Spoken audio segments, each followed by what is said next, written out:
Tyrannosaurus. Tyrannosaurus is a genus of large theropod dinosaur.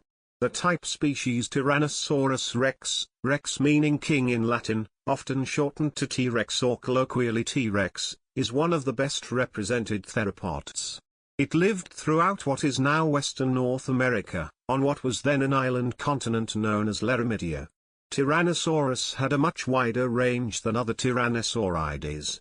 Fossils are found in a variety of rock formations dating to the latest Companion-Maastrichtian ages of the late Cretaceous period, 72.7 to 66 million years ago.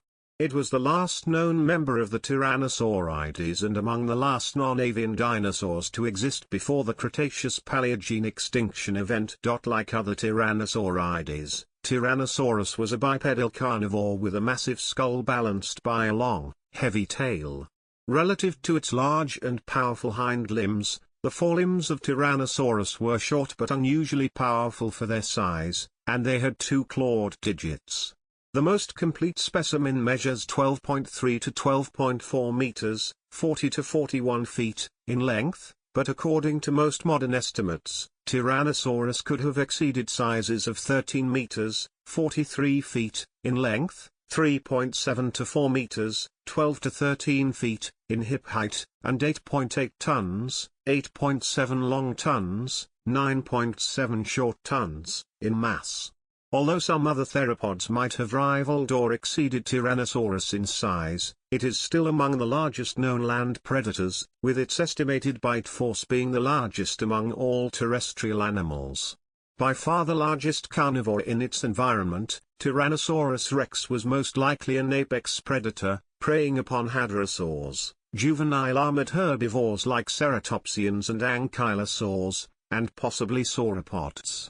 Some experts have suggested the dinosaur was primarily a scavenger. The question of whether Tyrannosaurus was an apex predator or a pure scavenger was among the longest debates in paleontology. Most paleontologists today accept that Tyrannosaurus was both an active predator and a scavenger. Specimens of Tyrannosaurus rex include some that are nearly complete skeletons. Soft tissue and proteins have been reported in at least one of these specimens. The abundance of fossil material has allowed significant research into many aspects of its biology, including its life history and biomechanics. The feeding habits, physiology, and potential speed of Tyrannosaurus rex are a few subjects of debate. Its taxonomy is also controversial, as some scientists consider Tarbosaurus bata from Asia to be a third Tyrannosaurus species, while others maintain Tarbosaurus is a separate genus.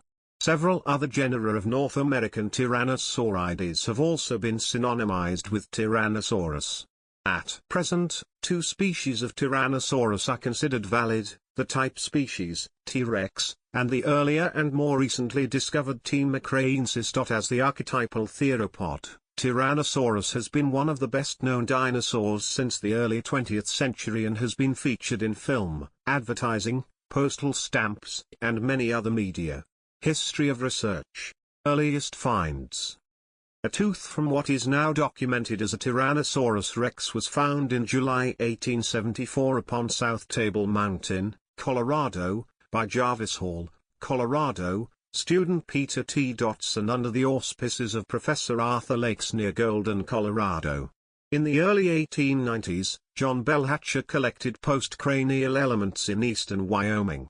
The fossils were believed to be from the large species Ornithomimus grandis, now Dienodon, but are now considered T-rex remains. In 1892, Edward Drinker Cope found two vertebral fragments of a large dinosaur.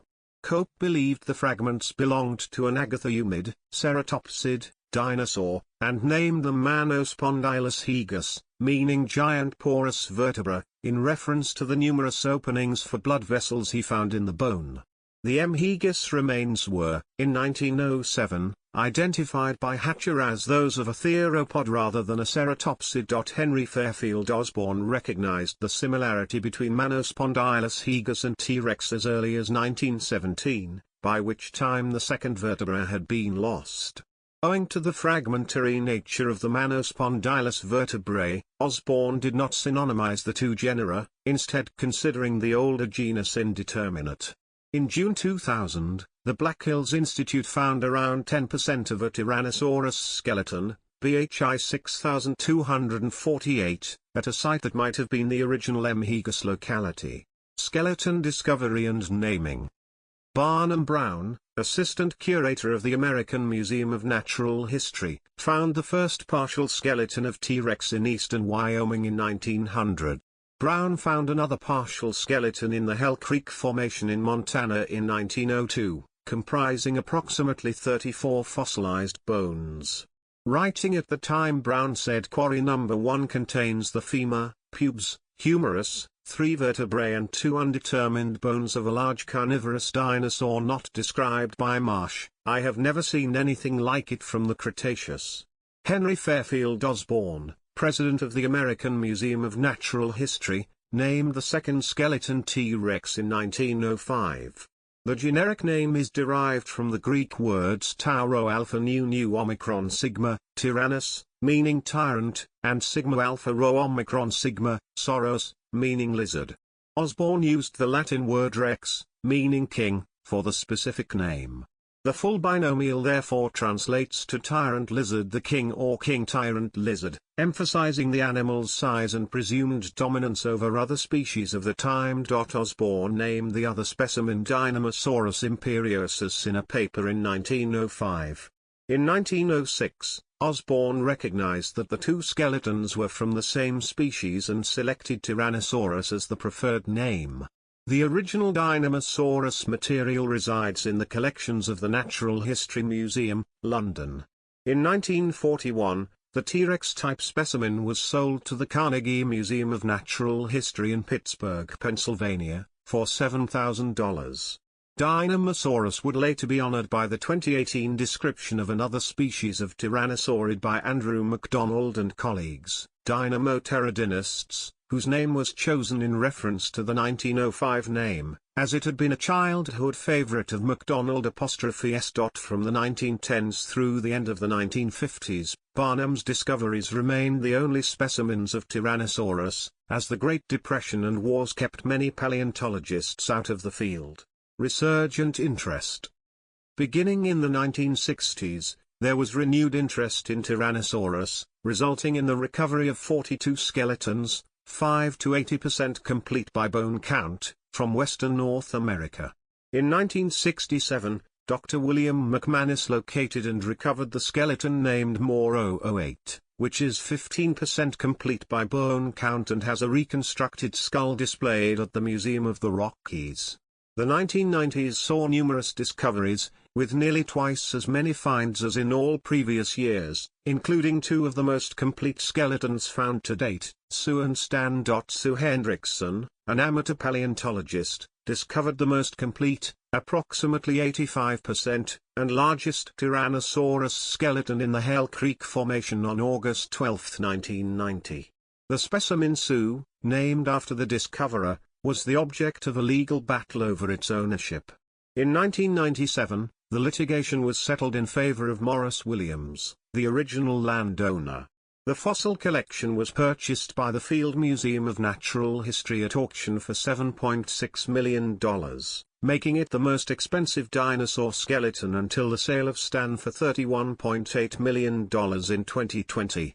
From 1998 to 1999, Field Museum of Natural History staff spent over 25,000 hours taking the rock off the bones. The bones were then shipped to New Jersey where the mount was constructed, then shipped back to Chicago for the final assembly. The mounted skeleton opened to the public on May 17, 2000, in the Field Museum of Natural History.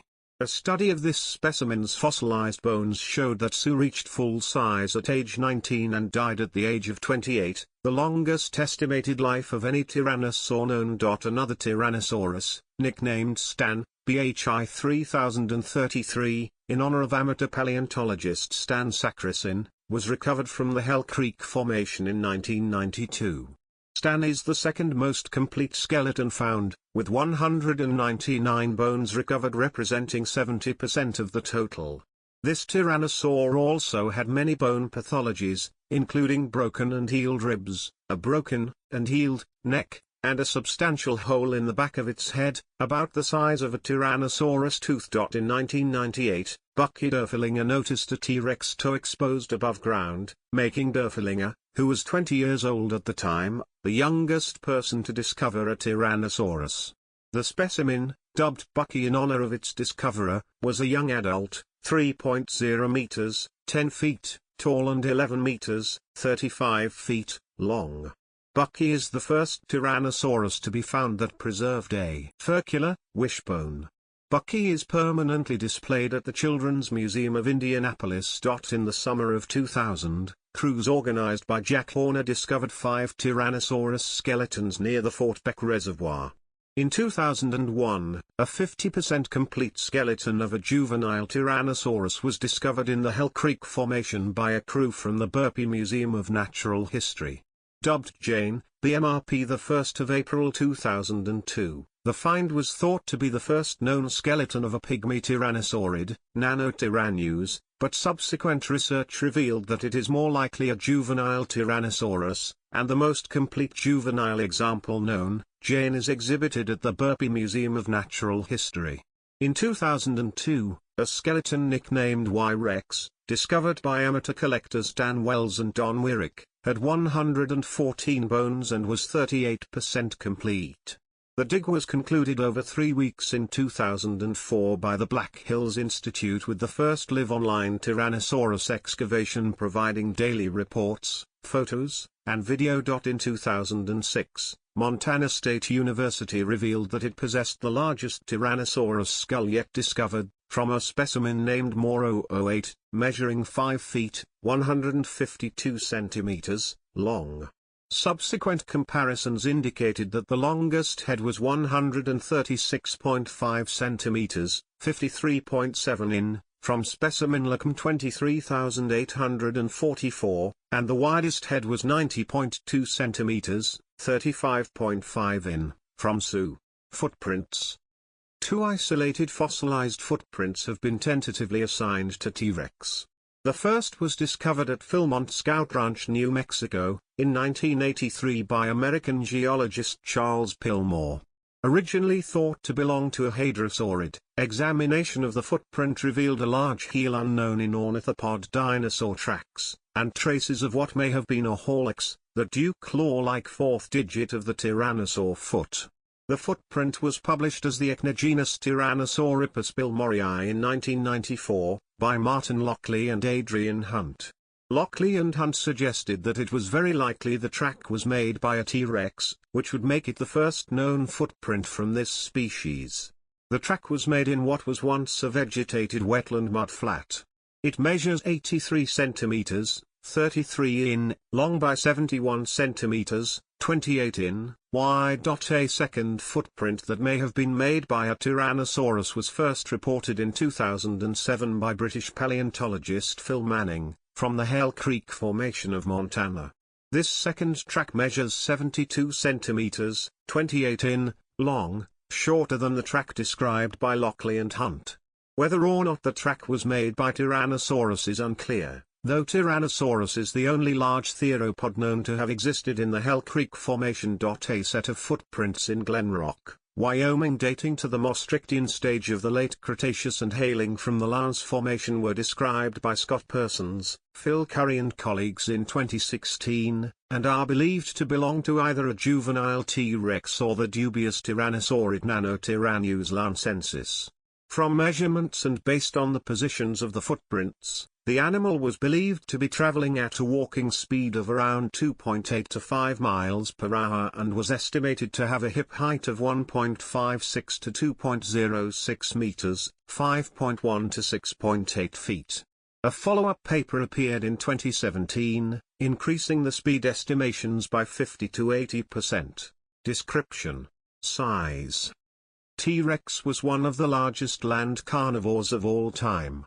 One of its largest and the most complete specimens, nicknamed Sioux, FMNHPR 2081, is located at the Field Museum of Natural History in Chicago.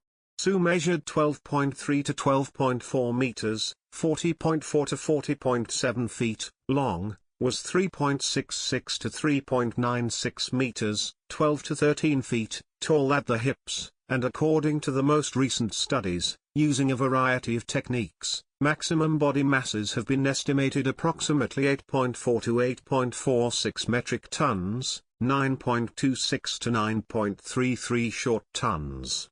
A specimen nicknamed Scotty, ISMP 2523.8, located at the Royal Saskatchewan Museum, is reported to measure 13 meters, 43 feet, in length.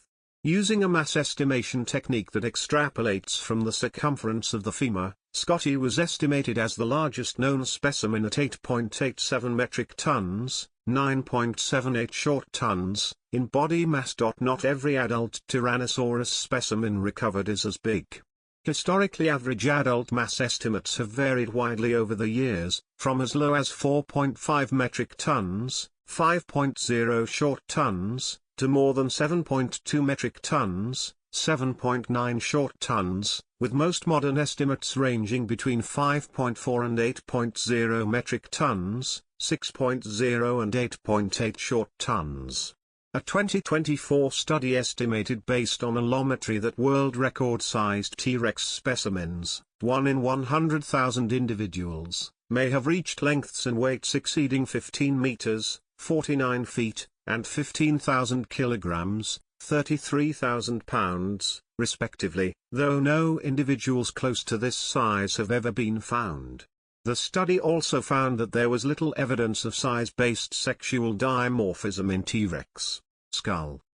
The largest known T-Rex skulls measure up to 1.54 meters, 5 feet, in length.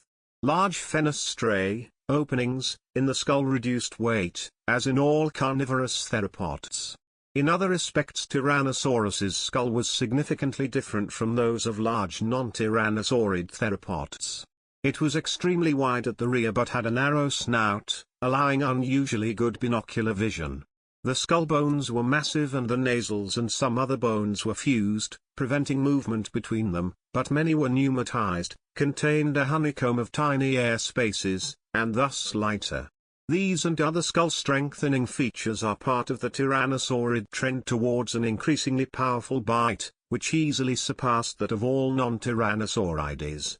The tip of the upper jaw was U-shaped. Most non-tyrannosauroid carnivores had V-shaped upper jaws, which increased the amount of tissue and bone a tyrannosaur could rip out with one bite, although it also increased the stresses on the front teeth. The teeth of T-Rex displayed marked heterodonty, differences in shape. The premaxillary teeth, 4 per side at the front of the upper jaw, were closely packed, D-shaped in cross-section, had reinforcing ridges on the rear surface, were incisiform, their tips were chisel-like blades, and curved backwards. The D-shaped cross-section, reinforcing ridges and backwards curve reduced the risk that the teeth would snap when Tyrannosaurus bit and pulled. The remaining teeth were robust, like lethal bananas rather than daggers, more widely spaced and also had reinforcing ridges. Those in the upper jaw, 12 per side in mature individuals, were larger than their counterparts of the lower jaw, except at the rear. The largest found so far is estimated to have been 30.5 centimeters, 12 in, long including the root when the animal was alive, making it the largest tooth of any carnivorous dinosaur yet found. The lower jaw was robust. Its front dentary bone bore 13 teeth. Behind the tooth row, the lower jaw became notably taller. The upper and lower jaws of Tyrannosaurus, like those of many dinosaurs, possessed numerous foramina, or small holes in the bone. Various functions have been proposed for these foramina, such as a crocodile-like sensory system or evidence of extraoral structures such as scales or potentially lips, with subsequent research on theropod tooth wear patterns supporting such a proposition. Skeleton. The vertebral column of Tyrannosaurus consisted of 10 neck vertebrae, 13 back vertebrae and 5 sacral vertebrae. The number of tail vertebrae is unknown and could well have varied between individuals but probably numbered at least 40. Sue was mounted with 47 of such caudal vertebrae. The neck of T-Rex formed a natural S-shaped curve like that of other theropods. Compared to these, it was exceptionally short, deep and muscular to support the massive head. The second vertebra, the axis, was especially short. The remaining neck vertebrae were weakly opisthocoelous, i.e. with a convex front of the vertebral body and a concave rear. The vertebral bodies had single pluricoles, pneumatic depressions created by air sacs, on their sides. The vertebral bodies of the torso were robust but with a narrow waist. Their undersides were keeled. The front sides were concave with a deep vertical trough. They had large pluricoles. Their neural spines had very rough front and rear sides for the attachment of strong tendons. The sacral vertebrae were fused to each other, both in their vertebral bodies and neural spines. They were pneumatized. They were connected to the pelvis by transverse processes and sacral ribs. The tail was heavy and moderately long, in order to balance the massive head and torso and to provide space for massive locomotor muscles that attached to the thigh bones. The 13th tail vertebra formed the transition point between the deep tail base and the middle tail that was stiffened by a rather long front articulation processes. The underside of the trunk was covered by 18 or 19 pairs of segmented belly ribs. The shoulder girdle was longer than the entire forelimb. The shoulder blade had a narrow shaft but was exceptionally expanded at its upper end. It connected via a long forward protrusion to the coracoid, which was rounded.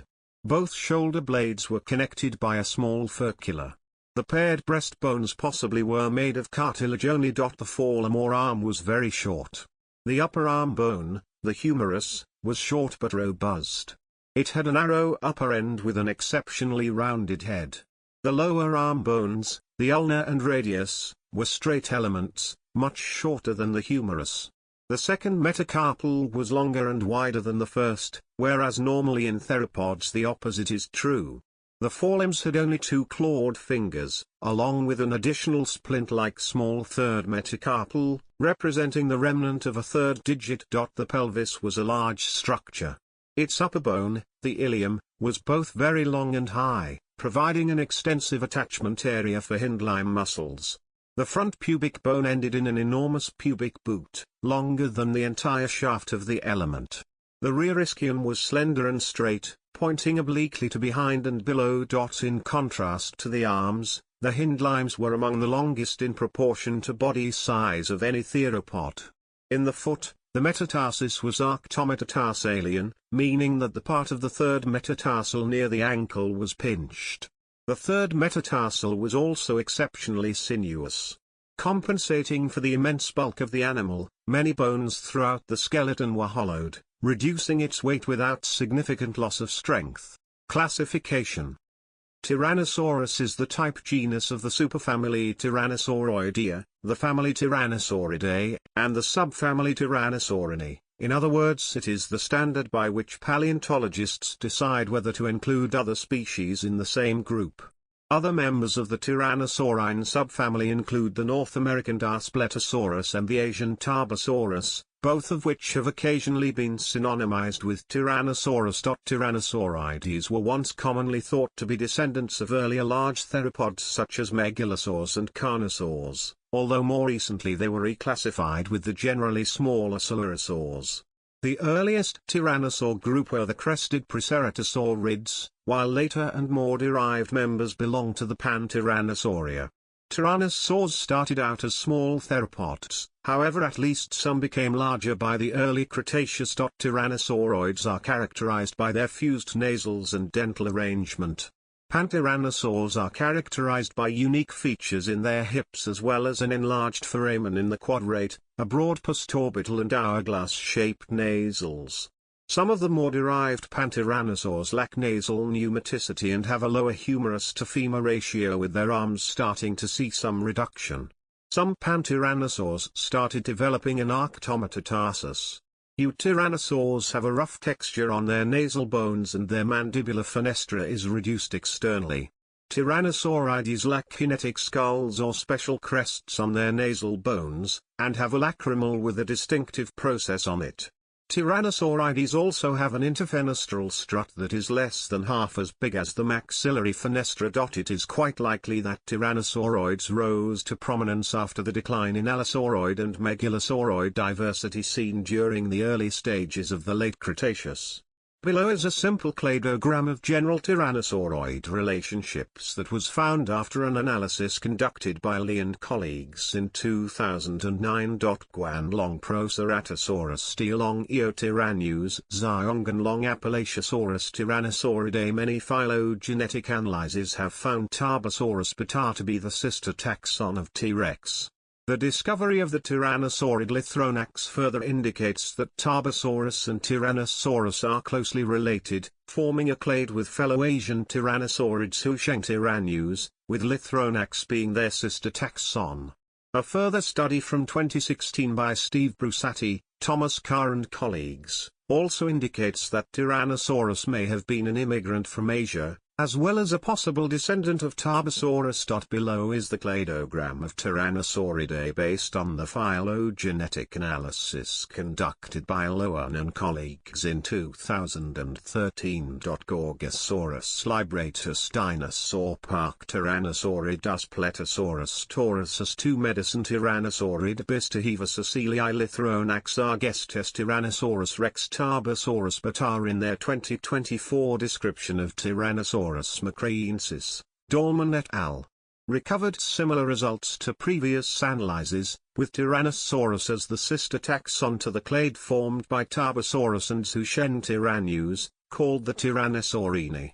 They also found support for a monophyletic clade containing Daspletosaurus and Thanatotherists, typically referred to as the Daspletosaurine. Gorgosaurus libratus Daspletosaurus Hornrith Thanatotherists Daspletosaurus Taurusus Daspletosaurus wilsoni Nanucsaurus Bistaheva Lithronax Tyrannosaurus mcraeensis Tyrannosaurus rex Tarbosaurus.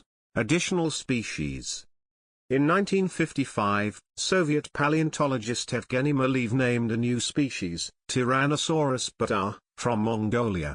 By 1965, this species was renamed as a distinct genus, Tarbosaurus bata. While most paleontologists continue to maintain the two as distinct genera, some authors such as Thomas Holtz, Kenneth Carpenter, and Thomas Carr argue that the two species are similar enough to be considered members of the same genus, restoring the Mongolian taxon's original binomial name. Some specimens from the late Cretaceous deposits of China have been described as new species of Tyrannosaurus, T. lampingensis, based on isolated lateral tooth from the red beds of Yunnan in 1975, T. turpanensis from the Subashi Formation, Turpan Basin, Xinjiang in 1978, and T. luanchuanensis from the Kiba Formation, Tanta Basin, Hunan Province in 1979 to 1980.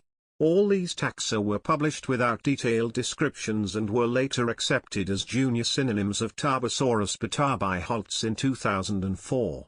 VGI, number 231 thirds, a large phalanx bone, assigned to Tyrannosaurus sp. by Yakov in 2000, was found in the Lower Mostrictian of Beroslavka, Russia. In 2004, Avryanov and Yakov reinterpreted it as a metacarpal eye or metatarsal eye that possibly belongs to Ceratosaur. In their 2023 overview, Avryanov and Lopatin mention this specimen as well as a single tooth from the same site only as Theropoda indit. In 2001, various tyrannosaurid teeth and a metatarsal unearthed in a quarry near Jucheng, China were assigned by Chinese paleontologist Hu Chengji to the newly erected species Tyrannosaurus zuchengensis. However, in a nearby site, a right maxilla and left jawbone were assigned to the newly erected tyrannosaurid genus Zhuchengtyrannus in 2011. It is possible that T. zuchengensis is synonymous with Zhuchengtyrannus. In any case, T. zuchengensis is considered to be a nomen dubium as the holotype lacks diagnostic features below the level Tyrannosaurini. In a 2022 study, Gregory S. Paul and colleagues argued that Tyrannosaurus rex, as traditionally understood, actually represents three species, the type species Tyrannosaurus rex, and two new species, T. imperator, meaning tyrant lizard emperor, and T. regina, meaning tyrant lizard queen. The holotype of the former, T. imperator, is the Sioux specimen, and the holotype of the latter, T. regina, is Wankel rex. The division into multiple species was primarily based on the observation of a very high degree of variation in the proportions and robusticity of the femur, and other skeletal elements, across catalogued T-Rex specimens, more so than that observed in other theropods recognized as one species.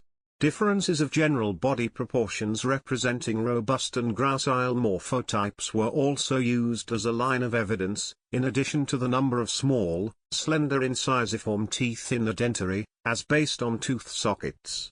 Specifically, the paper's T-Rex was distinguished by robust anatomy, a moderate ratio of femur length versus circumference, and the possession of a singular slender incisiform dentary tooth. T. imperator was considered to be robust with a small femur length to circumference ratio and two of the slender teeth, and T. regina was a gracile form with a high femur ratio and one of the slender teeth. It was observed that variation in proportions and robustness became more extreme higher up in the sample, stratigraphically. This was interpreted as a single earlier population, T. imperator, speciating into more than one taxon, T-Rex and T. regina. However, several other leading paleontologists, including Stephen Brusatte, Thomas Carr, Thomas Holtz, David Hone, Jingmei O'Connor, and Lindsay Zano, criticized the study or expressed skepticism of its conclusions when approached by various media outlets for comment. Their criticism was subsequently published in a technical paper. Holtz and Zano both remarked that it was plausible that more than one species of Tyrannosaurus existed, but felt the new study was insufficient to support the species it proposed. Holtz remarked that, even if Tyrannosaurus imperator represented a distinct species from Tyrannosaurus rex, it may represent the same species as Nanotyrannus lancensis and would need to be called Tyrannosaurus lancensis. O'Connor, a curator at the Field Museum, where the T. imperator holotype zoo is displayed, regarded the new species as too poorly supported to justify modifying the exhibit signs. Brusatte, Carr, and O'Connor viewed the distinguishing features proposed between the species as reflecting natural variation within a species. Both Carr and O'Connor expressed concerns about the study's inability to determine which of the proposed species several well-preserved specimens belonged to. Another paleontologist, Philip J. Curry, originally co-authored the study but withdrew from it as he did not want to be involved in naming the new species. Paul still rejected the objections raised by critics, insisting that they are unwilling to consider that Tyrannosaurus might represent more than one species. Tyrannosaurus mcraeensis. In 2024, Dahlman and colleagues described the remains of a tyrannosaur discovered in 1983 in the Componian early Maastrichtian Hall Lake Formation in New Mexico. Reposited at the New Mexico Museum of Natural History and Science, the fossil material, NMMNHP 3698, consists of the right postorbital, right squamosal, left palatine, and an incomplete maxilla from the skull, the left dentary, right splenial, right prearticular, right angular and right articular from the lower jaws, isolated teeth, and chevrons. Some of the bones were briefly mentioned in 1984 as belonging to T-Rex, and described in 1986. Lehman and Carpenter, 1990, suggested that NMMNHP 3698 belonged to a new Tyrannosaurid genus, while Carr and Williamson, 2000, disagreed with their claim. Sullivan and Lucas, 2015, argued that there is little evidence to support NMMNHP 3698 as a specimen of Tyrannosaurus rex, so they tentatively classified it as cf. Tyrannosaurus sp. They also considered that the mcraeentyrannosaur lived before Lancian, before 67 million years ago, based on its coexistence with Alamosaurus. Dahlman et al. 2024, proposed the new name Tyrannosaurus mcraeensis for the holotype, NMMNHP 3698, referencing the McRae group, the rock layers to which the Hall Lake Formation belongs. These rock layers were estimated to date to between 72.7 and 70.9 Ma, correlating to the latest Componian or earliest Maastrichtian. UPB zircon age estimates by Shantz and Amato, 2024, also support the late Componian to early Maastrichtian age of the Hall Lake Formation. This is approximately 5 to 7 million years before T-Rex, which existed at the end of the Maastrichtian. T. mcraeensis was estimated at 12 meters, 39 feet, long, which is similar to the size of an adult T-Rex. The two are distinguished by characters of the skull. Amongst these, the dentary of T. mcraeensis is proportionately longer and possesses a less prominent chin, and the lower jaw shallower than that of T-Rex, suggesting a weaker bite. The teeth are likewise blunter and more laterally compressed, while the postorbital crests are less prominent. Likewise, the skeletal anatomy showcases shared characteristics with Tarbosaurus and Nanotyrannus. Nanotyrannus. Other tyrannosaurid fossils found in the same formations as T-Rex were originally classified as separate taxa, including Obelisodon and Albertosaurus megagracilis, the latter being named Dinotyrannus megagracilis in 1995. These fossils are now universally considered to belong to juvenile T-Rex. A small but nearly complete skull from Montana, 60 centimeters, 2.0 feet, long, might be an exception. This skull, CMNH 7541, was originally classified as a species of Gorgosaurus, Gilancensis, by Charles W. Gilmore in 1946. In 1988, the specimen was redescribed by Robert E. Baker, Phil Curry, and Michael Williams, then the curator of paleontology at the Cleveland Museum of Natural History, where the original specimen was housed and is now on display. Their initial research indicated that the skull bones were fused, and that it therefore represented an adult specimen.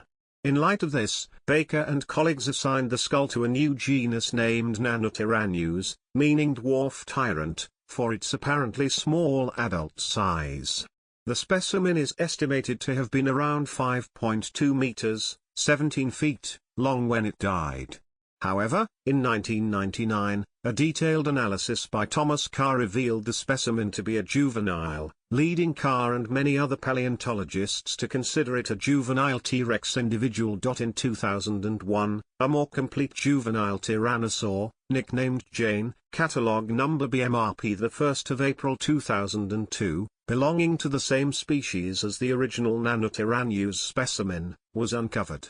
This discovery prompted a conference on tyrannosaurs focused on the issues of Nanotyrannus validity at the Burpee Museum of Natural History in 2005.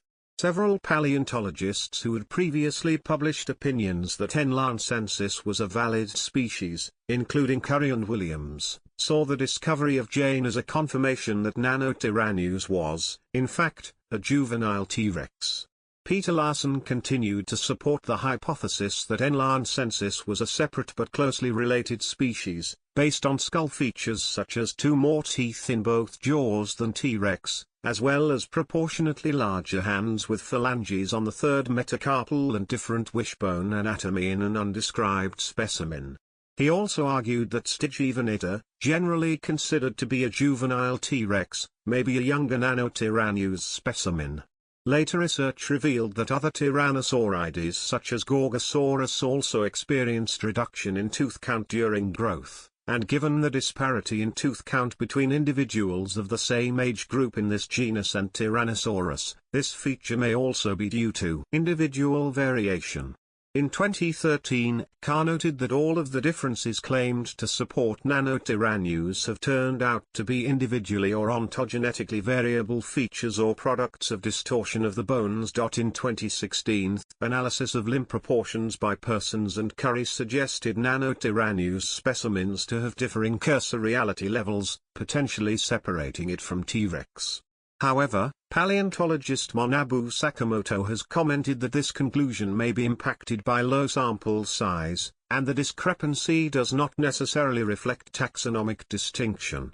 In 2016, Joshua Schmerge argued for Nanotyrannus validity based on skull features, including a dentary groove in BMRP 2002.4.1's skull.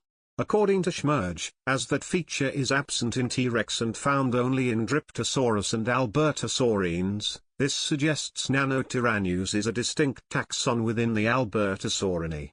The same year, Carr and colleagues noted that this was not sufficient enough to clarify Nanotyrannus' validity or classification, being a common and ontogenetically variable feature among tyrannosauroids. A 2020 study by Holly Woodward and colleagues showed the specimens referred to Nanotyrannus were all ontogenetically immature and found it probable that these specimens belonged to T-Rex. The same year, Carr published a paper on T-Rex's growth history, finding that CMNH 7541 fit within the expected ontogenetic variation of the taxon and displayed juvenile characteristics found in other specimens. It was classified as a juvenile, under 13 years old with a skull less than 80 cm, 31 in. No significant sexual or phylogenetic variation was discernible among any of the 44 specimens studied, with Carr stating that characters of potential phylogenetic importance decrease throughout age at the same rate as growth occurs. Discussing the paper's results, Carr described how all Nanotyrannus specimens formed a continual growth transition between the smallest juveniles and the subadults, unlike what would be expected if it were a distinct taxon where the specimens would group to the exclusion of Tyrannosaurus. Carr concluded that the nanomorphs are not all that similar to each other and instead form an important bridge in the growth series of T-Rex that captures the beginnings of the profound change from the shallow skull of juveniles to the deep skull that is seen in fully developed adults. However, a 2024 paper published by Nick Longrich and Evan Thomas Sater re-examined the holotype and referred specimens of Nanotyrannus. Based on several factors, including differences in morphology, ontogeny, and phylogeny, Longrich and Sater suggest that Nanotyrannus is a distinct taxon which may fall outside of Tyrannosauridae, based on some of their phylogenetic analyses. Paleobiology. Life history.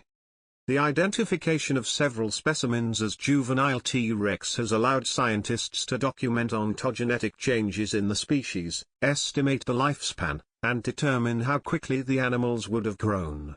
The smallest known individual, Lacum 28471, the Jordan theropod, is estimated to have weighed only 30 kilograms, 66 pounds, while the largest adults, such as FMNHPR 2081, Sioux, most likely weighed about 5,650 kilograms, 12,460 pounds. Histologic analysis of T-Rex bones showed Lacum 28471 had aged only 2 years when it died, while Sioux was 28 years old, an age which may have been close to the maximum for the species. Histology has also allowed the age of other specimens to be determined. Growth curves can be developed when the ages of different specimens are plotted on a graph along with their mass. A T-Rex growth curve is S-shaped, with juveniles remaining under 1,800 kilograms, 4,000 pounds, until approximately 14 years of age, when body size began to increase dramatically. During this rapid growth phase, a young T-Rex would gain an average of 600 kilograms, 1,300 pounds, a year for the next 4 years. At 18 years of age, the curve plateaus again, indicating that growth slowed dramatically. For example, only 600 kilograms, 1,300 pounds, separated the 28-year-old Sioux from a 22-year-old Canadian specimen, RTMP 81.12.1. A 2004 histological study performed by different workers corroborates these results, finding that rapid growth began to slow at around 16 years of age. A study by Hutchinson and colleagues in 2011 corroborated the previous estimation methods in general, but their estimation of peak growth rates is significantly higher. It found that the maximum growth rates for T-Rex during the exponential stage are 1,790 kilograms/year. Although these results were much higher than previous estimations, the authors noted that these results significantly lowered the great difference between its actual growth rate and the one which would be expected of an animal of its size.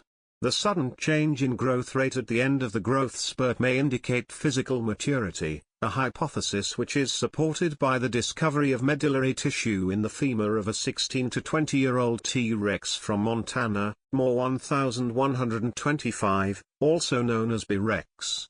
Medullary tissue is found only in female birds during ovulation, indicating that B. rex was of reproductive age. Further study indicates an age of 18 for this specimen. In 2016, it was finally confirmed by Mary Higby Schweitzer and Lindsay Zano and colleagues that the soft tissue within the femur of Moore 1125 was medullary tissue. This also confirmed the identity of the specimen as a female.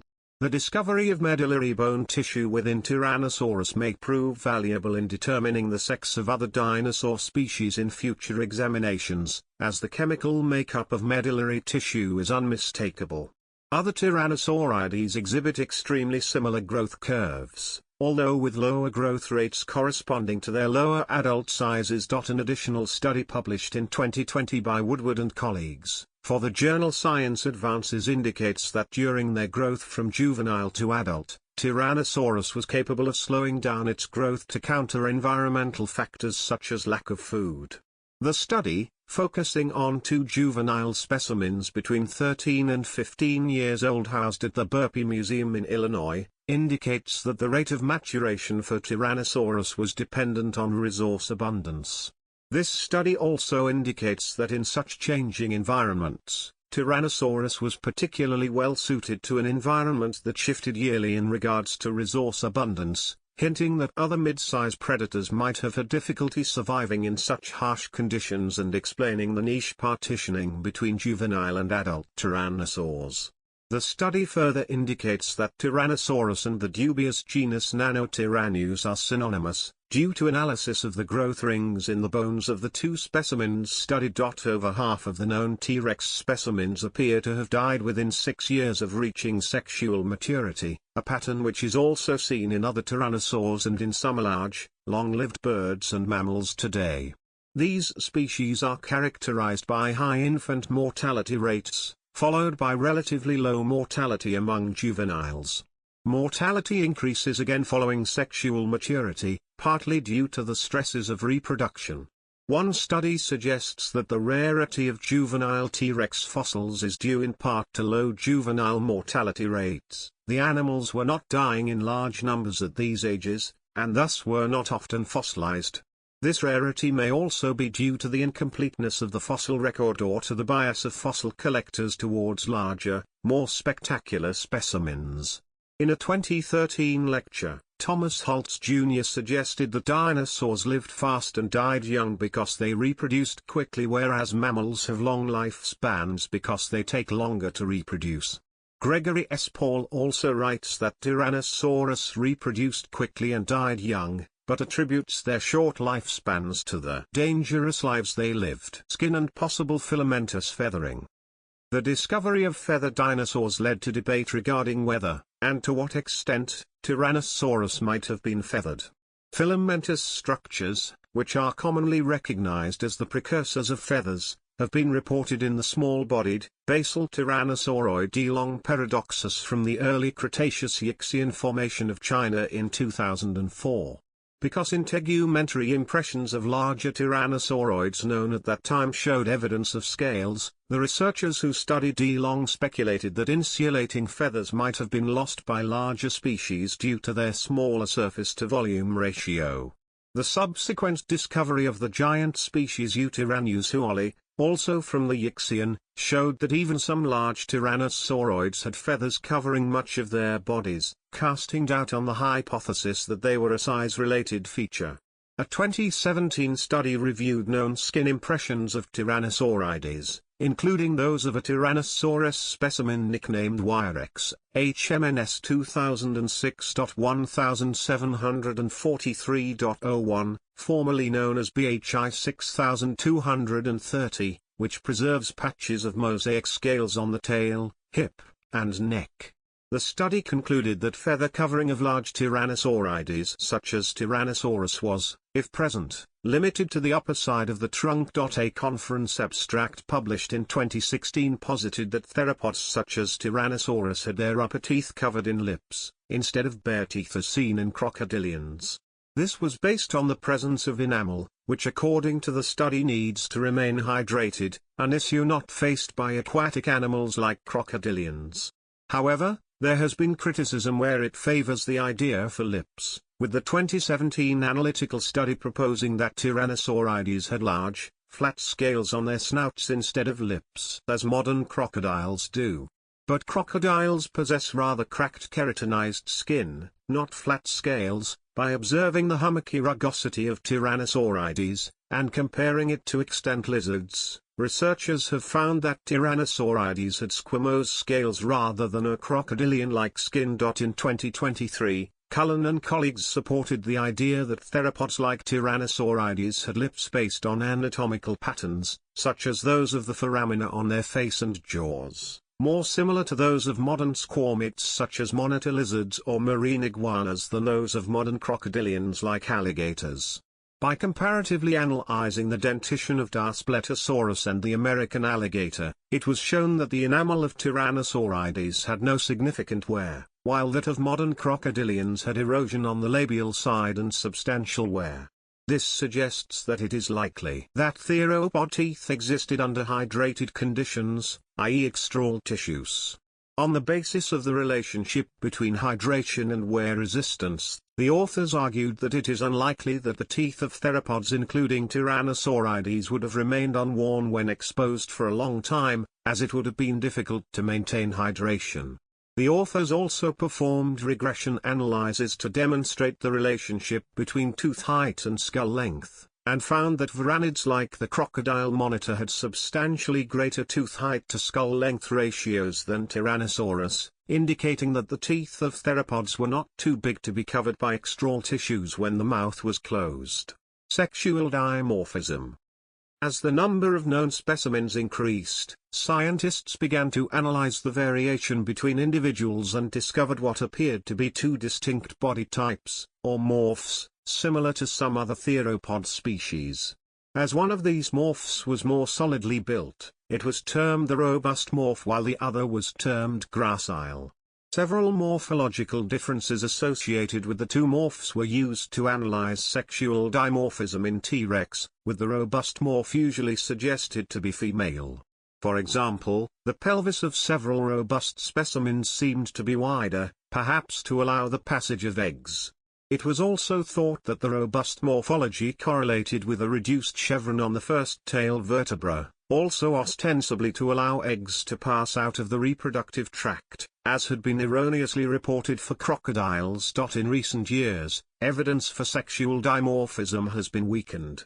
A 2005 study reported that previous claims of sexual dimorphism in crocodile chevron anatomy were in error, casting doubt on the existence of similar dimorphism between T-Rex sexes. A full-sized chevron was discovered on the first tail vertebra of Sue, an extremely robust individual, indicating that this feature could not be used to differentiate the two morphs anyway. As T-Rex specimens have been found from Saskatchewan to New Mexico, differences between individuals may be indicative of geographic variation rather than sexual dimorphism. The differences could also be age-related, with robust individuals being older animals. Only a single Tyrannosaurus specimen has been conclusively shown to belong to a specific sex. Examination of B-Rex demonstrated the preservation of soft tissue within several bones. Some of this tissue has been identified as a medullary tissue, a specialized tissue grown only in modern birds as a source of calcium for the production of eggshell during ovulation. As only female birds lay eggs, medullary tissue is only found naturally in females, although males are capable of producing it when injected with female reproductive hormones like estrogen. This strongly suggests that B-Rex was female and that she died during ovulation. Recent research has shown that medullary tissue is never found in crocodiles, which are thought to be the closest living relatives of dinosaurs. The shared presence of medullary tissue in birds and other theropod dinosaurs is further evidence of the close evolutionary relationship between the two. Posture. Like many bipedal dinosaurs, T-Rex was historically depicted as a living tripod, with the body at 45 degrees or less from the vertical and the tail dragging along the ground, similar to a kangaroo. This concept dates from Joseph Lady's 1865 reconstruction of Hadrosaurus, the first to depict a dinosaur in a bipedal posture. In 1915, Convinced that the creature stood upright, Henry Fairfield Osborn, former president of the American Museum of Natural History, further reinforced the notion in unveiling the first complete T-Rex skeleton arranged this way. It stood in an upright pose for 77 years, until it was dismantled in 1992. By 1970, scientists realized this pose was incorrect and could not have been maintained by a living animal, as it would have resulted in the dislocation or weakening of several joints, including the hips and the articulation between the head and the spinal column. The inaccurate AMNH mount inspired similar depictions in many films and paintings, such as Rudolf Zallinger's famous mural The Age of Reptiles in Yale University's Peabody Museum of Natural History, until the 1990s, when films such as Jurassic Park introduced a more accurate posture to the general public. Modern representations in museums, art, and film show T-Rex with its body approximately parallel to the ground with the tail extended behind the body to balance the head. To sit down, Tyrannosaurus may have settled its weight backwards and rested its weight on a pubic boot, the wide expansion at the end of the pubis in some dinosaurs. With its weight rested on the pelvis, it may have been free to move the hindlimbs. Getting back up again might have involved some stabilization from the diminutive forelimbs. The latter, known as Newman's push-up theory, has been debated. Nonetheless, Tyrannosaurus was probably able to get up if it fell, which only would have required placing the limbs below the center of gravity, with the tail as an effective counterbalance. Healed stress fractures in the forelimbs have been put forward both as evidence that the arms cannot have been very useful and as evidence that they were indeed used and acquired wounds, like the rest of the body. Arms. When T-Rex was first discovered, the humerus was the only element of the forelimb known. For the initial mounted skeleton as seen by the public in 1915, Osborn substituted longer, three-fingered forelimbs like those of Allosaurus. A year earlier, Lawrence Lamb described the short, two-fingered forelimbs of the closely related Gorgosaurus. This strongly suggested that T-Rex had similar forelimbs, but this hypothesis was not confirmed until the first complete T-Rex forelimbs were identified in 1989, belonging to Moore 555, the Wankel Rex. The remains of Sue also include complete forelimbs. T-Rex arms are very small relative to overall body size, measuring only 1 meter, 3.3 feet, long, and some scholars have labeled them as vestigial. However, the bones show large areas for muscle attachment, indicating considerable strength. This was recognized as early as 1906 by Osborn, who speculated that the forelimbs may have been used to grasp a mate during copulation. Newman, 1970, suggested that the forelimbs were used to assist Tyrannosaurus in rising from a prone position. Since then, other functions have been proposed, although some scholars find them implausible.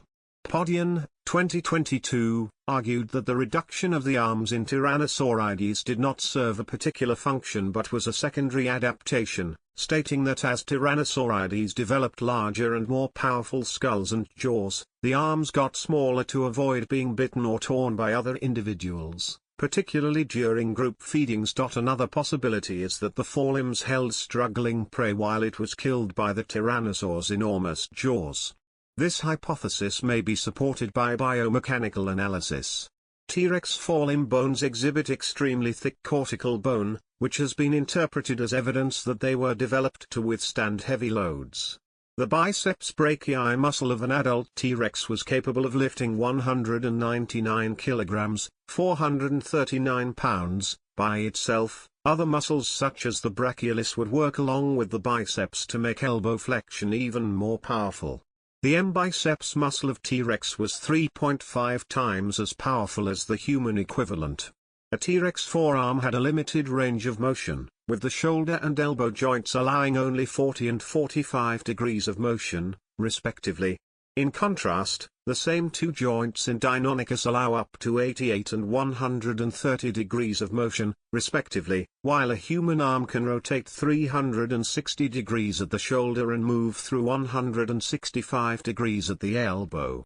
The heavy build of the arm bones, strength of the muscles, and limited range of motion may indicate a system evolved to hold fast despite the stresses of a struggling prey animal. In the first detailed scientific description of Tyrannosaurus forelimbs, paleontologists Kenneth Carpenter and Matt Smith dismissed notions that the forelimbs were useless or that Tyrannosaurus was an obligate scavenger. The idea that the arms served as weapons when hunting prey have also been proposed by Stephen M. Stanley, who suggested that the arms were used for slashing prey, especially by using the claws to rapidly inflict long, deep gashes to its prey. This was dismissed by Podian, who argued that Stanley based his conclusion on incorrectly estimated forelimb size and range of motion. Thermoregulation. Tyrannosaurus, like most dinosaurs, was long thought to have an ectothermic, cold-blooded, reptilian metabolism. The idea of dinosaur ectothermy was challenged by scientists like Robert T. Baker and John Erstrom in the early years of the dinosaur renaissance, beginning in the late 1960s. T-Rex itself was claimed to have been endothermic, warm-blooded, implying a very active lifestyle. Since then, several paleontologists have sought to determine the ability of Tyrannosaurus to regulate its body temperature. Histological evidence of high growth rates in young T-Rex, comparable to those of mammals and birds, may support the hypothesis of a high metabolism. Growth curves indicate that, as in mammals and birds, T-Rex growth was limited mostly to immature animals, rather than the indeterminate growth seen in most other vertebrates. Oxygen isotope ratios in fossilized bone are sometimes used to determine the temperature at which the bone was deposited, as the ratio between certain isotopes correlates with temperature. In one specimen, the isotope ratios in bones from different parts of the body indicated a temperature difference of no more than 4 to 5 degrees Celsius, 7 to 9 degrees Fahrenheit, between the vertebrae of the torso and the tibia of the lower leg. This small temperature range between the body core and the extremities was claimed by paleontologist Rhys Barrick and geochemist William Showers to indicate that T-Rex maintained a constant internal body temperature, homeothermy, and that it enjoyed a metabolism somewhere between ectothermic reptiles and endothermic mammals. Other scientists have pointed out that the ratio of oxygen isotopes in the fossils today does not necessarily represent the same ratio in the distant past, and may have been altered during or after fossilization, diagenesis. Barrick and Showers have defended their conclusions in subsequent papers, finding similar results in another theropod dinosaur from a different continent and tens of millions of years earlier in time, Giganotosaurus. Ornithischian dinosaurs also showed evidence of homeothermy, while varanid lizards from the same formation did not. In 2022, Veman and colleagues used a different approach, the spectroscopy of lipoxidation signals, which are byproducts of oxidative phosphorylation and correlate with metabolic rates, to show that various dinosaur genera including Tyrannosaurus had endothermic metabolisms, on par with that of modern birds and higher than that of mammals. They also suggested that such a metabolism was ancestrally common to all dinosaurs. Even if T-Rex does exhibit evidence of homeothermy, it does not necessarily mean that it was endothermic. Such thermoregulation may also be explained by gigantothermy, as in some living sea turtles. Similar to contemporary crocodilians, openings, dorsotemporal fenestrae, in the skull roofs of Tyrannosaurus may have aided thermoregulation. Soft tissue. In the March 2005 issue of Science, Mary Higby Schweitzer of North Carolina State University and colleagues announced the recovery of soft tissue from the marrow cavity of a fossilized leg bone from a T-Rex. The bone had been intentionally, though reluctantly, broken for shipping and then not preserved in the normal manner, specifically because Schweitzer was hoping to test it for soft tissue. Designated as the Museum of the Rockies Specimen 1125, or more 1125, the dinosaur was previously excavated from the Hell Creek Formation. Flexible, bifurcating blood vessels and fibrous but elastic bone matrix tissue were recognized. In addition, microstructures resembling blood cells were found inside the matrix and vessels. The structures bear resemblance to ostrich blood cells and vessels. Whether an unknown process, distinct from normal fossilization, preserved the material, or the material is original, the researchers do not know, and they are careful not to make any claims about preservation. If it is found to be original material, any surviving proteins may be used as a means of indirectly guessing some of the DNA content of the dinosaurs involved, because each protein is typically created by a specific gene.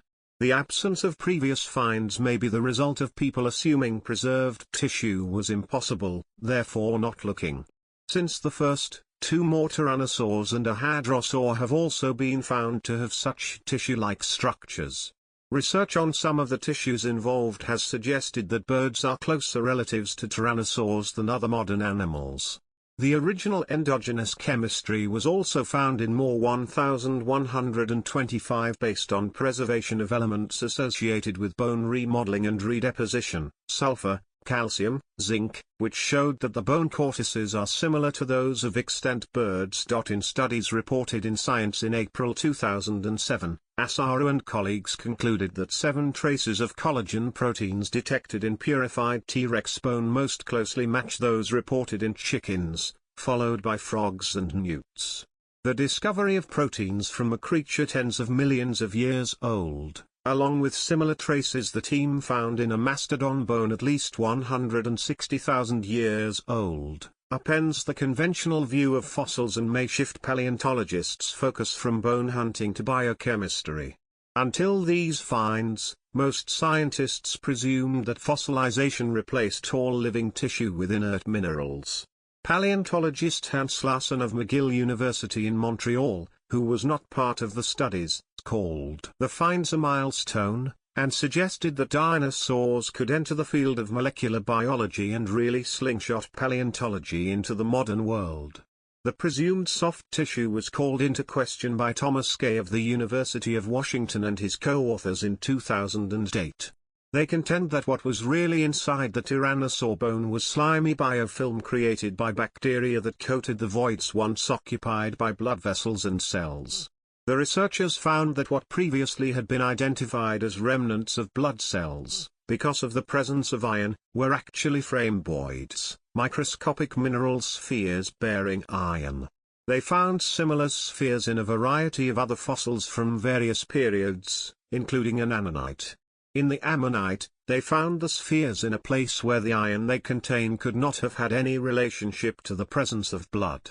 Schweitzer has strongly criticized Kay's claims and argues that there is no reported evidence that biofilms can produce branching, hollow tubes like those noted in her study. San Antonio, Schweitzer and colleagues published an analysis in 2011 of what parts of the collagen had been recovered, finding that it was the inner parts of the collagen coil that had been preserved, as would have been expected from a long period of protein degradation. Other research challenges the identification of soft tissue as biofilm and confirms finding branching, vessel-like structures from within fossilized bone. Speed.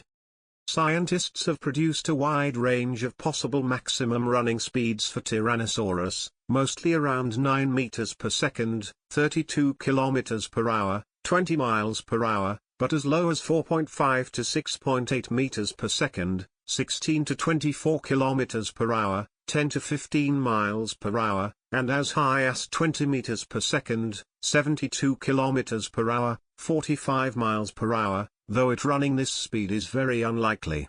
Tyrannosaurus was a bulky and heavy carnivore, so it is unlikely to run very fast at all compared to other theropods like Carnotaurus or Giganotosaurus.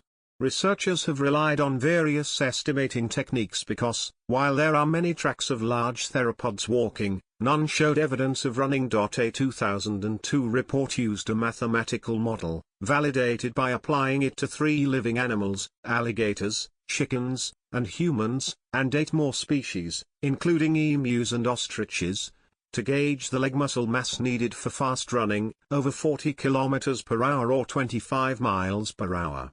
Scientists who think that Tyrannosaurus was able to run point out that hollow bones and other features that would have lightened its body may have kept adult weight to a mere 4.5 metric tons, 5.0 short tons, or so, or that other animals like ostriches and horses with long, flexible legs are able to achieve high speeds through slower but longer strides. Proposed top speeds exceeded 40 km per hour, 25 miles per hour, for Tyrannosaurus, but were deemed infeasible because they would require exceptional leg muscles of approximately 40 to 86% of total body mass. Even moderately fast speeds would have required large leg muscles. If the muscle mass was less, only 18 km per hour, 11 miles per hour, for walking or jogging would have been possible. Holtz noted that Tyrannosaurides and some closely related groups had significantly longer distal hindlimb components, shin plus foot plus toes, relative to the femur length than most other theropods, and that Tyrannosaurides and their close relatives had a tightly interlocked metatarsus, foot bones. The third metatarsal was squeezed between the second and fourth metatarsals to form a single unit called an arctometatarsus. This ankle feature may have helped the animal to run more efficiently.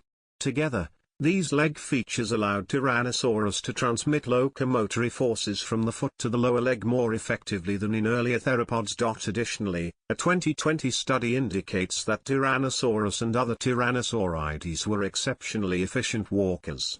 Studies by Disecki et al. Compared the leg proportions, body mass, and the gaits of more than 70 species of theropod dinosaurs including Tyrannosaurus and its relatives.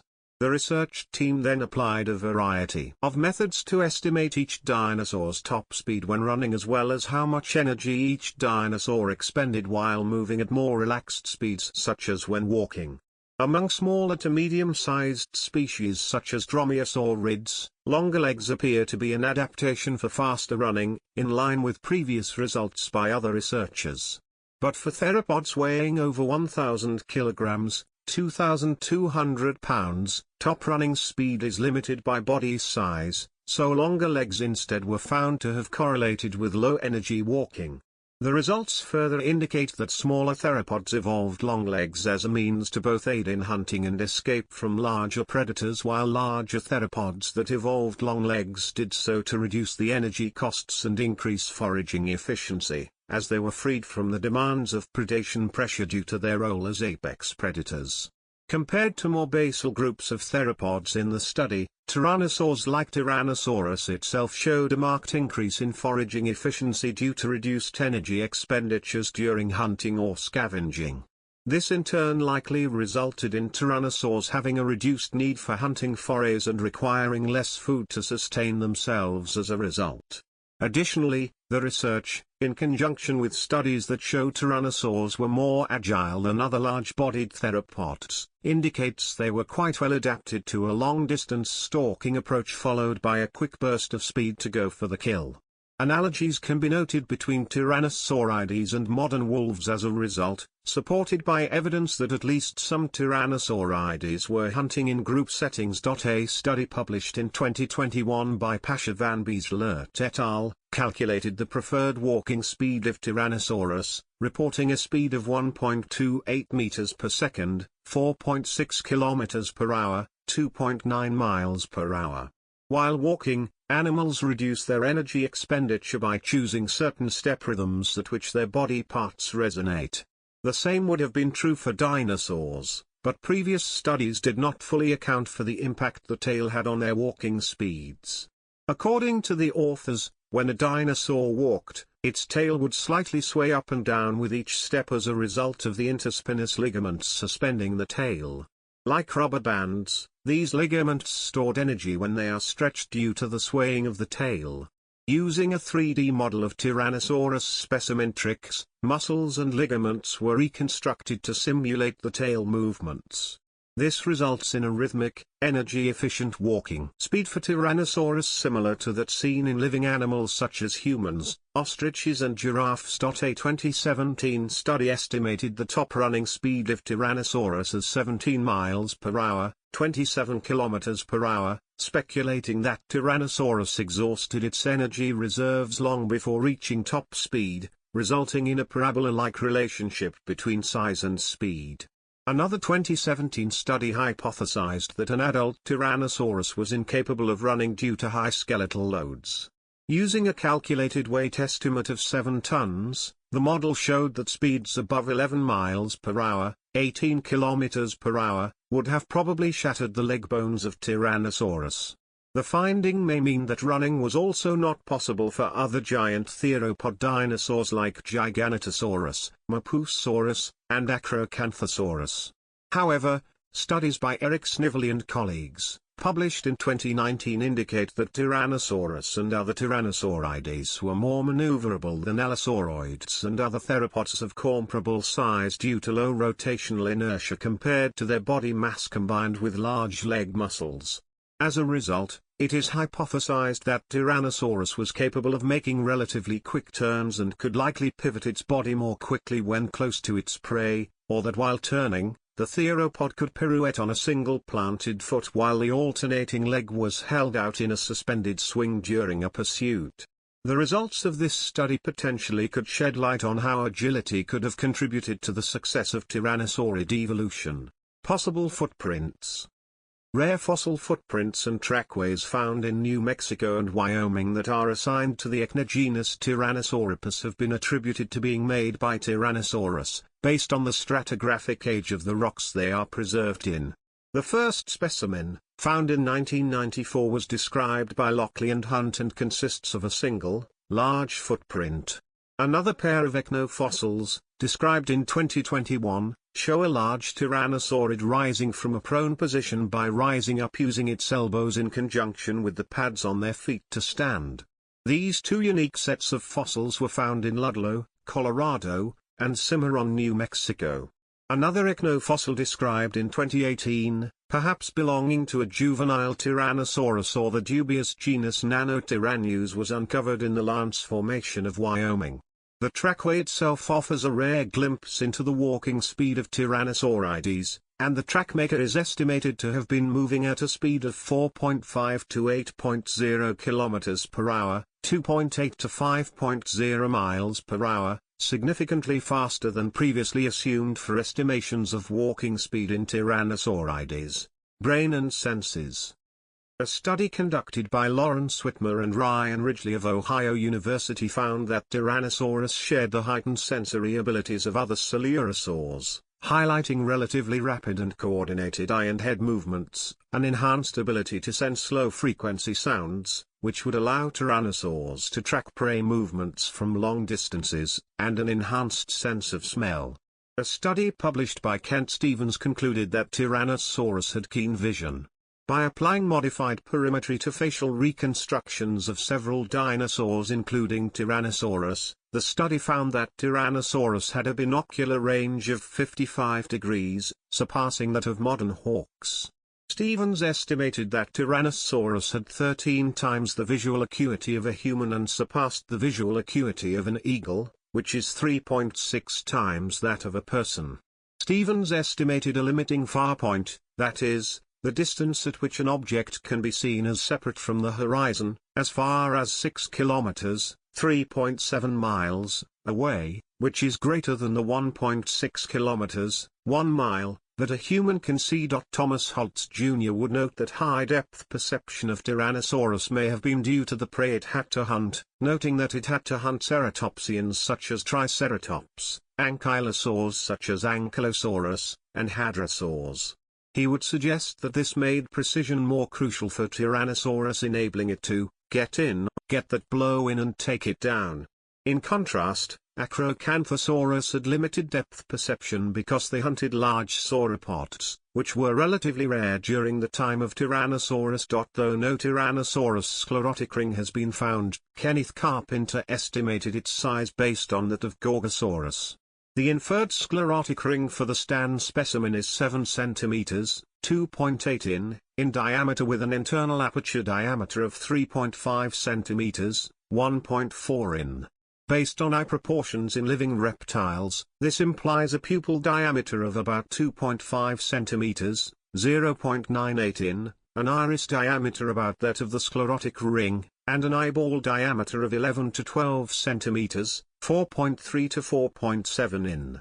Carpenter also estimated an eyeball depth of 7.7 to 9.6 cm, 3.0 to 3.8 in. Based on these calculations, The F number for stanza is 3 to 3.8, since diurnal animals have F numbers of 2.1 or higher. This would indicate that Tyrannosaurus had poor low-light vision and hunted during the day. Tyrannosaurus had very large olfactory bulbs and olfactory nerves relative to their brain size, the organs responsible for a heightened sense of smell. This suggests that the sense of smell was highly developed, and implies that tyrannosaurs could detect carcasses by scent alone across great distances. The sense of smell in tyrannosaurs may have been comparable to modern vultures, which use scent to track carcasses for scavenging. Research on the olfactory bulbs has shown that T-Rex had the most highly developed sense of smell of 21 sampled non-avian dinosaur species. Somewhat unusually among theropods, T-Rex had a very long cochlea. The length of the cochlea is often related to hearing acuity, or at least the importance of hearing in behavior, implying that hearing was a particularly important sense to tyrannosaurs. Specifically, data suggests that T-Rex heard best in the low-frequency range, and that low-frequency sounds were an important part of tyrannosaur behavior. A 2017 study by Thomas Carr and colleagues found that the snout of Tyrannosaurides was highly sensitive, based on a high number of small openings in the facial bones of the related Daspletosaurus that contained sensory neurons. The study speculated that tyrannosaurs might have used their sensitive snouts to measure the temperature of their nests and to gently pick up eggs and hatchlings, as seen in modern crocodilians. Another study published in 2021 further suggests that Tyrannosaurus had an acute sense of touch, based on neurovascular canals in the front of its jaws, which it could utilize to better detect and consume prey. The study, published by Kawabe and Hittori et al., suggests that Tyrannosaurus could also accurately sense slight differences in material and movement, allowing it to utilize different feeding strategies on different parts of its prey's carcasses depending on the situation. The sensitive neurovascular canals of Tyrannosaurus also likely were adapted to performing fine movements and behaviors such as nest building, parental care, and other social behavior such as intraspecific communication. The results of this study also align with results made in studying the related Tyrannosaurid Daspletosaurus hornri and the Allosauriod neovenata, which have similar neurovascular adaptations, suggesting that the faces of theropods were highly sensitive to pressure and touch.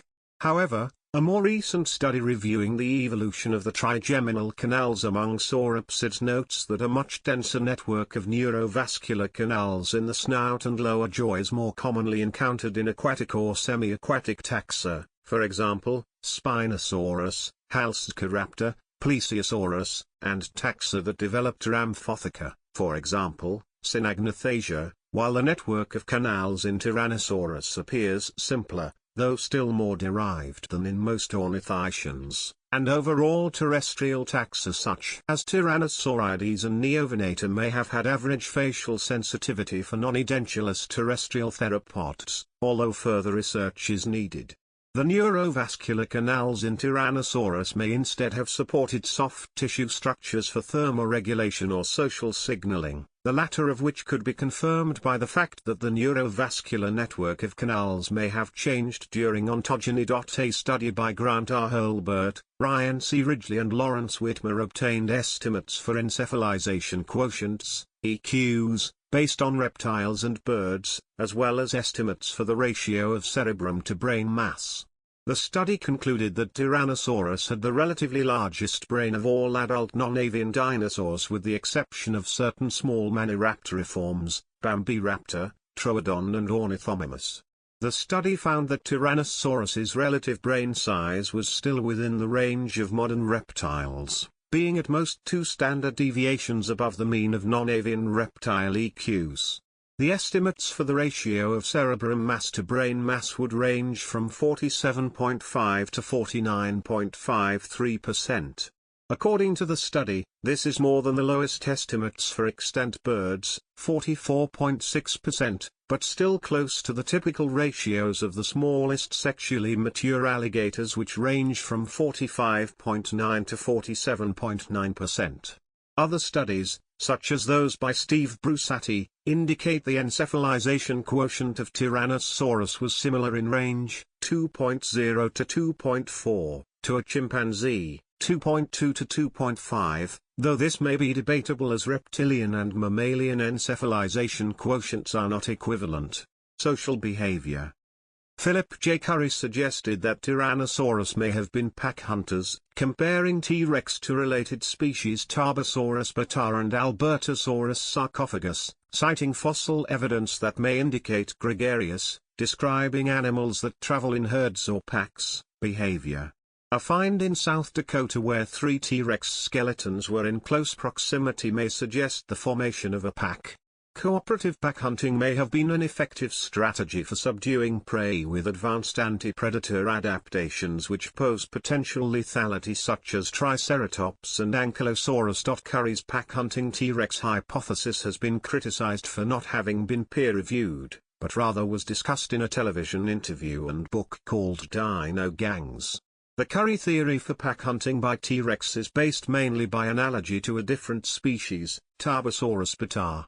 Evidence of gregariousness in T. bataar itself has not been peer-reviewed, and to Curry's own admission, can only be interpreted with reference to evidence in other closely related species.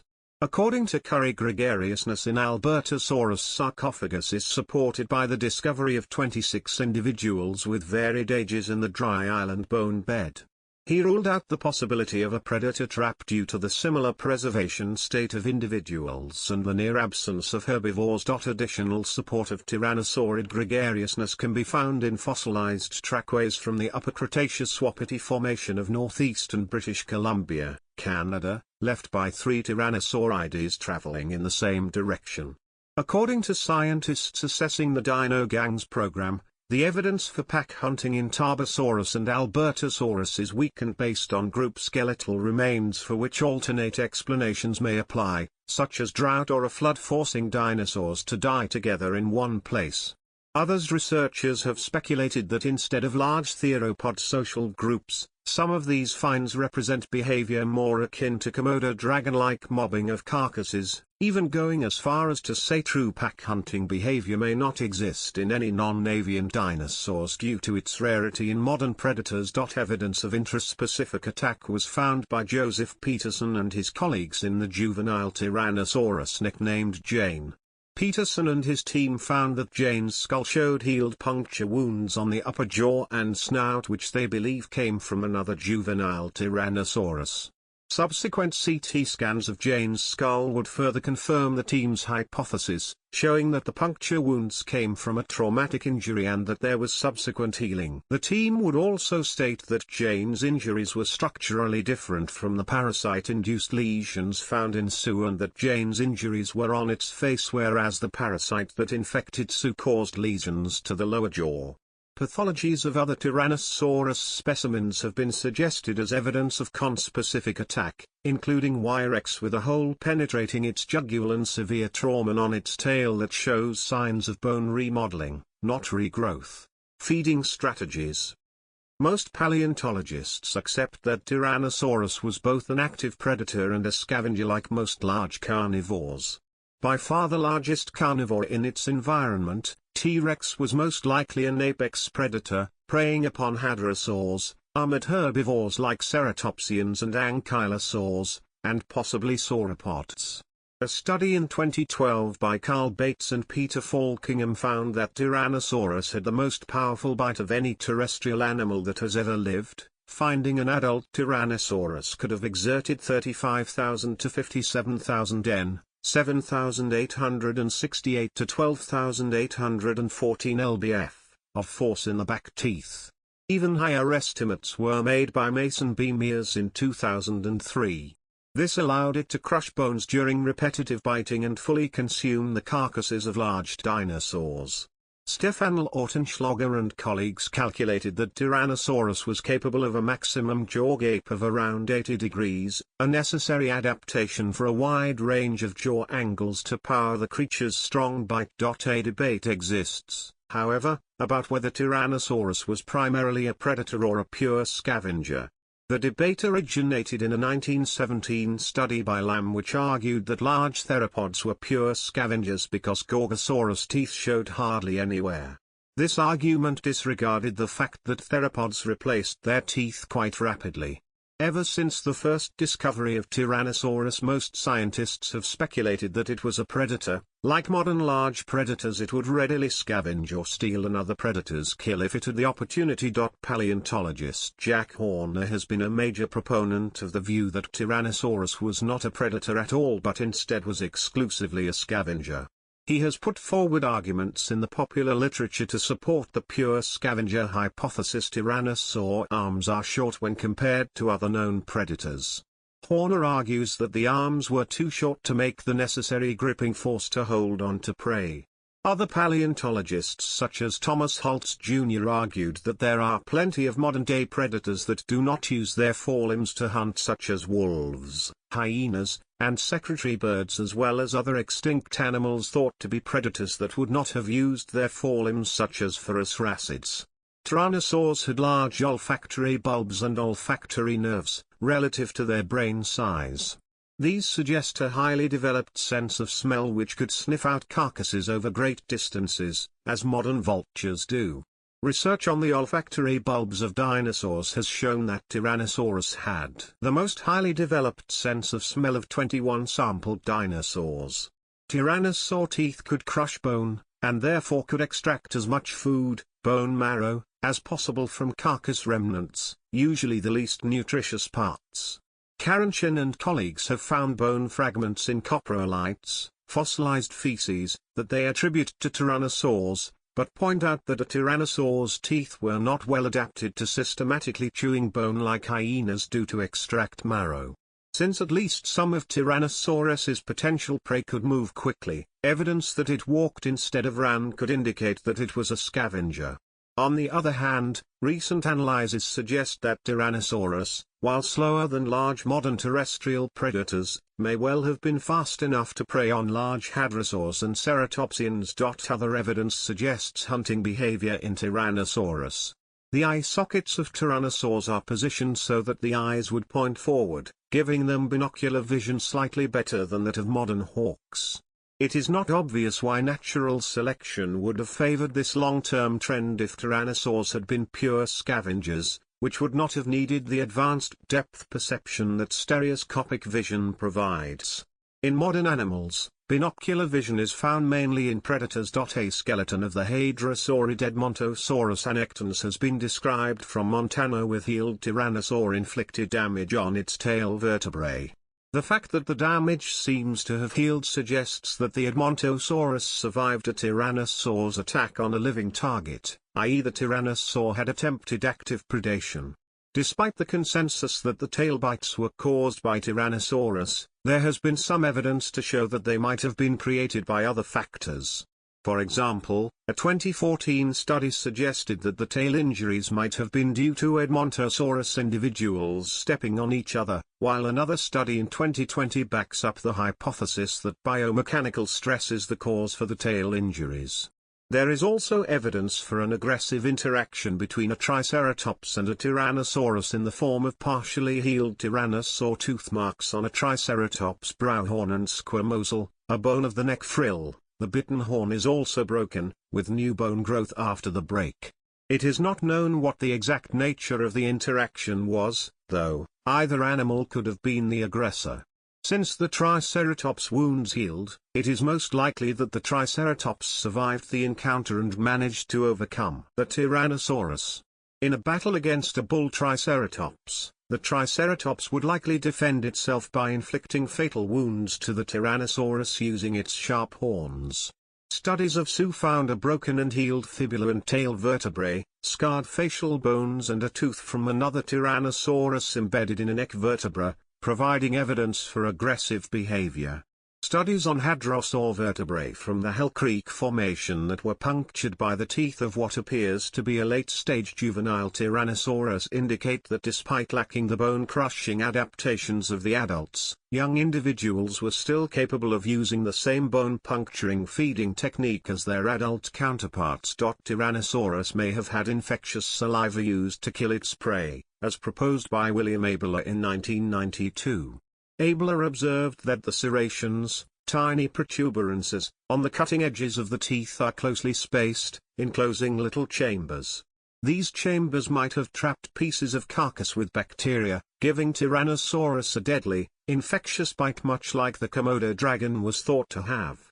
Jack Horner and Don Lessam, in a 1993 popular book, questioned Abel's hypothesis, arguing that Tyrannosaurus's tooth serrations are more like cubes in shape than the serrations on a Komodo monitor's teeth, which are rounded. 214 to 215 Tyrannosaurus, and most other theropods, probably primarily processed carcasses with lateral shakes of the head, like crocodilians.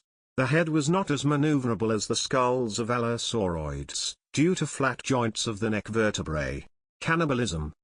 Evidence also strongly suggests that tyrannosaurs were at least occasionally cannibalistic.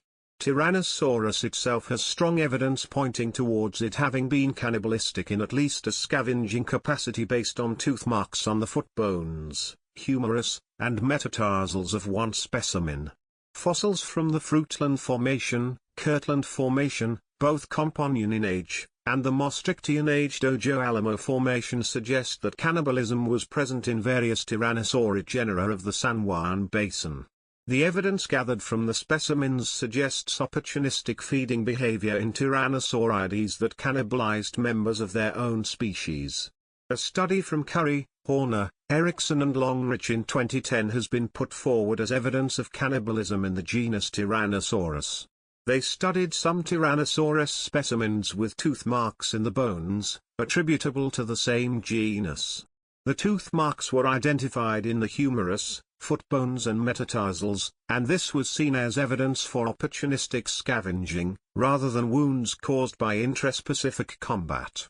In a fight, they proposed it would be difficult to reach down to bite in the feet of a rival, making it more likely that the bite marks were made in a carcass.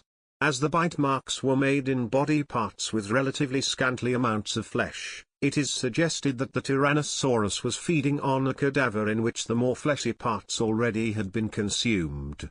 They were also open to the possibility that other Tyrannosaurides practiced cannibalism. Parenting. While there is no direct evidence of Tyrannosaurus raising their young, the rarity of juvenile and nest tyrannosaur fossils has left researchers guessing. It has been suggested by some that like its closest living relatives, modern archosaurs, birds and crocodiles, Tyrannosaurus may have protected and fed its young. Crocodilians and birds are often suggested by some paleontologists to be modern analogues for dinosaur parenting. Direct evidence of parental behavior exists in other dinosaurs such as Maiasaurapebelsaurum, the first dinosaur to have been discovered to raise its young, as well as more closely related oviraptorids, the latter suggesting parental behavior in theropods. Pathology. In 2001, Bruce Rothschild and others published a study examining evidence for stress fractures and tendon avulsions in theropod dinosaurs and the implications for their behavior. Since stress fractures are caused by repeated trauma rather than singular events, they are more likely to be caused by regular behavior than other types of injuries. Of the 81 Tyrannosaurus foot bones examined in the study, one was found to have a stress fracture, while none of the 10 hand bones were found to have stress fractures. The researchers found tendon avulsions only among Tyrannosaurus and Allosaurus. An avulsion injury left a divot on the humerus of the T-Rex, apparently located at the origin of the deltoid or teres major muscles. The presence of avulsion injuries being limited to the forelimb and shoulder in both Tyrannosaurus and Allosaurus suggests that theropods may have had a musculature more complex than and functionally different from those of birds. The researchers concluded that Sue's tendon avulsion was probably obtained from struggling prey. The presence of stress fractures and tendon avulsions, in general, provides evidence for a very active predation-based diet rather than obligate scavenging. A 2009 study showed that smooth-edged holes in the skulls of several specimens might have been caused by trichomonas-like parasites that commonly infect birds. According to the study, seriously infected individuals, including Sue and more 980, Pex rex, might therefore have died from starvation after feeding became increasingly difficult. Previously, these holes had been explained by the bacteriostome infection actinomycosis or by intraspecific attacks. A subsequent study found that while trichomoniasis has many attributes of the model proposed, osteolytic, intraoral, several features make the assumption that it was the cause of death less supportable by evidence. For example, the observed sharp margins with little reactive bone shown by the radiographs of trichomonas-infected birds are dissimilar to the reactive bone seen in the affected T-rex specimens. Also, trichomoniasis can be very rapidly fatal in birds, 14 days or less, albeit in its milder form, and this suggests that if a trichomonas-like protozoan is the culprit, trichomoniasis was less acute in its non-avian dinosaur form during the late Cretaceous. Finally, the relative size of this type of lesions is much larger in small bird throats, and may not have been enough to choke a T-rex. A more recent study examining the pathologies concluded that the osseous alteration observed most closely resembles those around healing human cranial trepanations and healing fractures in the Triassic reptile Staganolepis, in the absence of infection. The possible cause may instead have been intraspecific combat. One study of Tyrannosaurus specimens with tooth marks in the bones attributable to the same genus was presented as evidence of cannibalism. Tooth marks in the humerus, foot bones and metatarsals may indicate opportunistic scavenging, rather than wounds caused by combat with another T-rex. Other tyrannosaurids may also have practiced cannibalism. Paleoecology. Tyrannosaurus lived during what is referred to as the Lancian faunal stage, Maastrichtian age, at the end of the late Cretaceous. Tyrannosaurus ranged from Canada in the north to at least New Mexico in the south of Laramidia. During this time Triceratops was the major herbivore in the northern portion of its range, while the Titanosaurian sauropod Alamosaurus dominated its southern range. Tyrannosaurus remains have been discovered in different ecosystems, including inland and coastal subtropical, and semi-arid plains. Several notable Tyrannosaurus remains have been found in the Hell Creek Formation. During the Maastrichtian this area was subtropical, with a warm and humid climate. The flora consisted mostly of angiosperms, but also included trees like thorn redwood, metasequoia, and araucaria. Tyrannosaurus shared this ecosystem with ceratopsians Leptoceratops, Torosaurus, and Triceratops, the hadrosaurid Edmontosaurus annectans, the Parkisaurid Thescelosaurus, the Ankylosaurs Ankylosaurus and Denversaurus, the Pachycephalosaurs Pachycephalosaurus and Spherotholus, and the theropods Ornithomimus, Struthiomimus, Acroraptor, Dakotaraptor, Pectinodon, and Anzu. Another formation with Tyrannosaurus remains is the Lance Formation of Wyoming. This has been interpreted as a bayou environment similar to today's Gulf Coast. The fauna was very similar to Hell Creek, but with Struthiomimus replacing its relative Ornithomimus.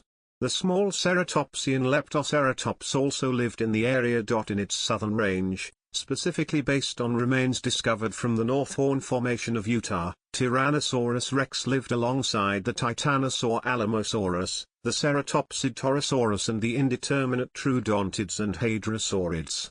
Tyrannosaurus mcraeensis from the McRae group of New Mexico coexisted with the ceratopsid Sierraceratops and possibly the Titanosaur Alamosaurus. Potential remains identified as cf. Tyrannosaurus have also been discovered from the Javelina Formation of Texas, where the remains of the Titanosaur Alamosaurus, the ceratopsid Bravoceratops, the pterosaurs Quetzalcoatlus and Welnihopterus, and possible species of troodontids and hadrosaurids are found. Its southern range is thought to have been dominated by semi-arid inland plains, following the probable retreat of the western interior seaway as global sea levels fell. Tyrannosaurus may have also inhabited Mexico's Lomas Coloradas Formation in Sonora. Though skeletal evidence is lacking, 6 shed and broken teeth from the fossil bed have been thoroughly compared with other theropod genera and appear to be identical to those of Tyrannosaurus. If true, the evidence indicates the range of Tyrannosaurus was possibly more extensive than previously believed. It is possible that tyrannosaurs were originally Asian species, migrating to North America before the end of the Cretaceous period. Population estimates. According to studies published in 2021 by Charles Marshall et al., The total population of adult Tyrannosaurus at any given time was perhaps 20,000 individuals, with computer estimations also suggesting a total population no lower than 1,300 and no higher than 328,000.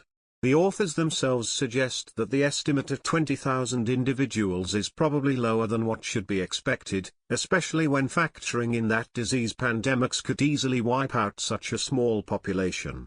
Over the span of the genus' existence, it is estimated that there were about 127,000 generations and that this added up to a total of roughly 2.5 billion animals until their extinction. In the same paper, it is suggested that in a population of Tyrannosaurus adults numbering 20,000, the number of individuals living in an area the size of California could be as high as 3,800 animals, while an area the size of Washington, D.C. could support a population of only 2 adult Tyrannosaurus. The study does not take into account the number of juvenile animals in the genus present in this population estimate due to their occupation of a different niche than the adults, and thus it is likely the total population was much higher when accounting for this factor. Simultaneously, studies of living carnivores suggest that some predator populations are higher in density than others of similar weight, such as jaguars and hyenas, which are similar in weight but have vastly differing population densities. Lastly, the study suggests that in most cases, only 1 in 80 million Tyrannosaurus would become fossilized, while the chances were likely as high as 1 in every 16,000 of an individual becoming fossilized in areas that had more dense populations. Merry, 2022, questioned the reliability of the estimates, citing uncertainty in metabolic rate, body size, sex and age-specific survival rates, habitat requirements and range size variability as shortcomings. Marshall et al. Did not take into account. The authors of the original publication replied that while they agree that their reported uncertainties were probably too small, their framework is flexible enough to accommodate uncertainty in physiology, and that their calculations do not depend on short-term changes in population density and geographic range, but rather on their long-term averages. Finally, they remark that they did estimate the range of reasonable survivorship curves and that they did include uncertainty in the time of onset of sexual maturity and in the growth curve by incorporating the uncertainty in the maximum body mass. Cultural significance. Since it was first described in 1905, T-Rex has become the most widely recognized dinosaur species in popular culture. It is the only dinosaur that is commonly known to the general public by its full scientific name, binomial name, and the scientific abbreviation T-Rex has also come into wide usage. Robert T. Baker notes this in the Dinosaur Heresies and explains that, a name like T-Rex is just irresistible to the tongue.